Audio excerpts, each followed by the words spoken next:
गरीब बहू का जादुई घास का एसी। एक छोटे से गांव में सरिता अपनी बहू और अपने गरीब परिवार के साथ रह रही थी। बेटा, आज हमें ये रात को सारा काम खत्म करना होगा, कल ये सारा ऑर्डर का सामान जाएगा। माँ, मैं तो कोशिश कर ही रहा था लेकिन घास ही खत्म हो गई। अब आप ही बताओ ना, मैं क्या करूँ। हमारे पास और कोई चारा नहीं है, हमें जंगल से और घास काट कर लानी होगी। इस समय जंगल में जाने का फायदा नहीं है, कभी भी कुछ भी हो सकता है। जंगली जानवर रात के समय ही बाहर निकलते हैं। अजय बिल्कुल सही कह रहा है बहू।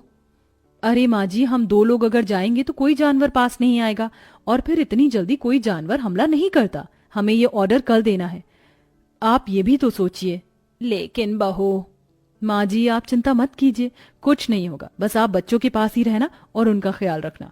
अगर ये ऑर्डर नहीं गया तो बच्चों के लिए हम गर्मी से बचने के लिए कूलर भी नहीं खरीद पाएंगे। सरिता की बहू भाविका और उसका बेटा, वो तीनों घास से पंखे कूलर बनाने का काम किया करते थे, इसलिए उन्हें घास की जरूरत पड़ती थी। वह आधी रात के समय जंगल में जाते हैं। भाविका, जरा से भी हलचल हुई तो मुझे बता देना, कभी भी कुछ भी हो सकता है। ठीक है जी, मैं आपको बता दूंगी। अजय और भाविका दोनों ही जंगल में घास काट रहे होते हैं, तब उन्हें झाड़ियों से आवाज आने लगती है। क्या तुमने भी वहां से कोई आवाज सुनी है? हाँ जी, मैंने भी सुनी है। मैंने तुम्हें कहा था ना, इस समय आना ठीक नहीं है। चलो देखते हैं उधर क्या है। भाविका और अजय झाड़ियों के पास जैसे ही जाते हैं, उन झाड़ियों के पीछे से एक आदमखोर भेड़िया निकलता है। भाविका, भागो यहाँ से, यहाँ पर तो बहुत खतरनाक भेड़िया है। अजय और भाविका दोनों अपनी जान बचाकर भागने लगते हैं। अजय, अब हम लोग क्या करें? कहीं भेड़िए ने हमें खा लिया तो? रुकना मत, बस भागती जाओ। भागते भागते वो दोनों जंगल से किसी तरह बाहर निकल आते हैं और भेड़िया उनका पीछा छोड़ देता है। जान बची तो लाखों पाए, लौट के बुद्धू घर को आए। रास्ते में चलते हुए आधी रात के समय उन्हें गांव के एक कूड़े के ढेर के पास एसी पड़ा हुआ नजर आता है। अरे देखो जी, यहाँ पर एसी पड़ा है। अरे पता नहीं किसका होगा, चलो यहाँ से चलते हैं। मुझे लगता है किसी ने ऐसे ही डाल दिया होगा। मैं तो कहती हूँ इसे लेकर चलते हैं। भाविका अजय को एसी ले जाने के लिए मना लेती है, जिसके बाद वो दोनों उस एसी को घर ले आते हैं। तुम दोनों तो घास लेने गए थे, ये क्या लेकर आ गए हो? ये हमें रास्ते में पड़ा मिला। जब हम कूलर पंखे बना लेते हैं तो एसी भी बना सकते हैं। इस खराब एसी को छोड़ो और ये बताओ, क्या तुम घास लेकर आई हो? सरिता के ये बोलने के बाद जंगल की दुर्घटना के बारे में दोनों बताते हैं, जिसे सुनकर सरिता हैरान रह जाती है। अच्छा, इसका मतलब बहुत बड़ी मुसीबत से बचकर आए हो तुम दोनों, और साथ में ये कचरा उठाकर ले आए। वह तीनों बहुत ज्यादा परेशान हो जाते हैं। कल का ऑर्डर पूरा करने के बाद उन्हें कुछ पैसे मिल जाते, लेकिन घास न होने की वजह से उनका ऑर्डर पूरा नहीं हो पाता और वह ऑर्डर कैंसिल हो जाता है। अगले दिन उनके टूटे फूटे घर के अंदर धूप की किरणें आने लगती हैं, जिससे बहुत ज्यादा गर्मी हो जाती है। हे भगवान, कितनी गर्मी लग रही है, घर में पंखा भी नहीं चल रहा है। मुझे भी बहुत गर्मी लग रही है। पिताजी पिताजी, हमें बहुत गर्मी लग रही है, हमारे घर में एक पंखा भी ठीक से नहीं चलता। बेटा, थोड़ा सा सब्र रखो, कुछ दिनों में मेरे पैसे मुझे मिल जाएंगे, तो मैं घर के अंदर एक अच्छा सा पंखा लगवा दूंगा। हमारा वो ऑर्डर तो कैंसिल हो गया, लेकिन सुबह में घास ले आई थी मैं। चलिए गांव वालों के कूलर और पंखे में घास लगा देते हैं, उससे कुछ तो पैसे आएंगे। हाँ, तुमने सही कहा।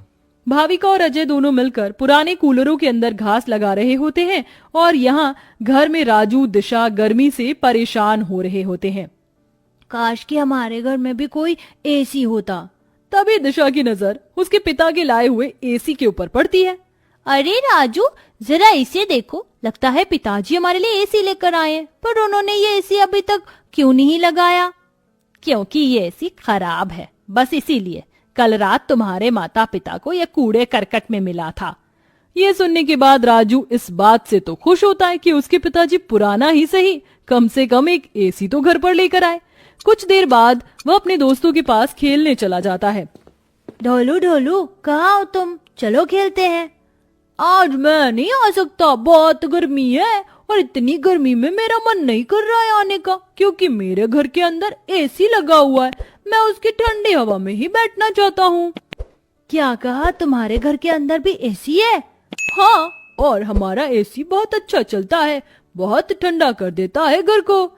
राजू यह सुनकर बहुत खुश होता है। वह वापस अपने घर पर आता है और अपने पिता से कहता है, पिताजी पिताजी मेरे लिए एसी ठीक कर दीजिए, बहुत गर्मी होती है घर के अंदर, मेरे सभी दोस्तों के पास एसी है। राजू बेटा, मैं एसी ठीक करने वाला नहीं हूँ। कहीं मुझसे एसी खराब हो गया तो ज्यादा पैसे चले जाएंगे उसे ठीक करवाने में। अरे पिताजी, आप तो एक्सपर्ट हो, आपको तो सब कुछ आता है, आप एसी को भी ठीक कर दोगे, मुझे पता है। राजू के कहने पर अजय एसी को ठीक करने की कोशिश करता है।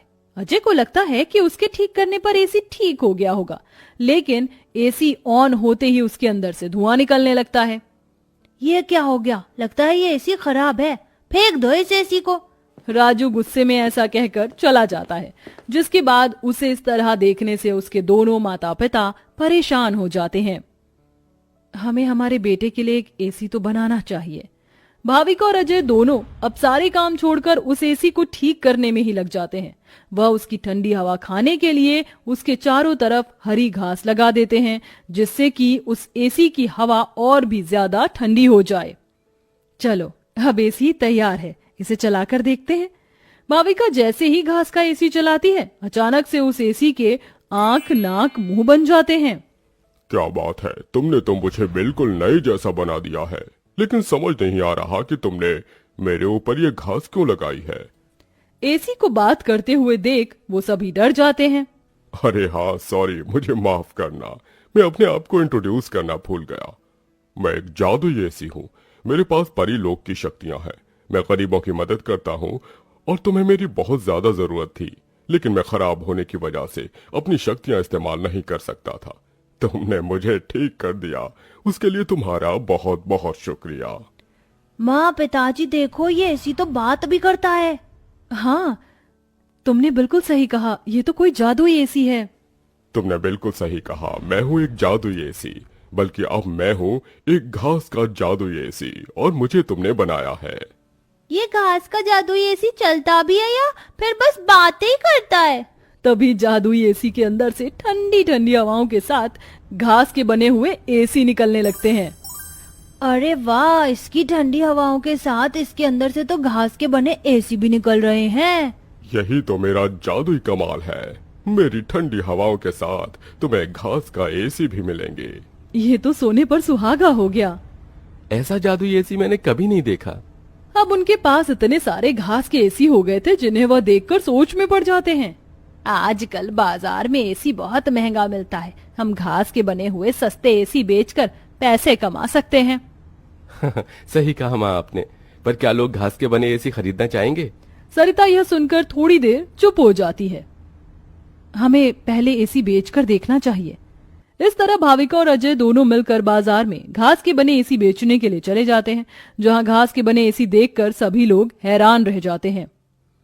एसी तो बहुत देखे, लेकिन ऐसा एसी नहीं देखा, ये तो बहुत अलग है। घास से बने एसी मैं भी खरीदना चाहूंगी। कितने का है एक? ज्यादा नहीं, मात्र 1000 रुपए का है। आजकल एसी 30-40 हजार तक मिलते हैं और तुम इतने सस्ते में बिल्कुल कौड़ियों के भाव बेच रहे हो। चलो मुझे एक दे दो।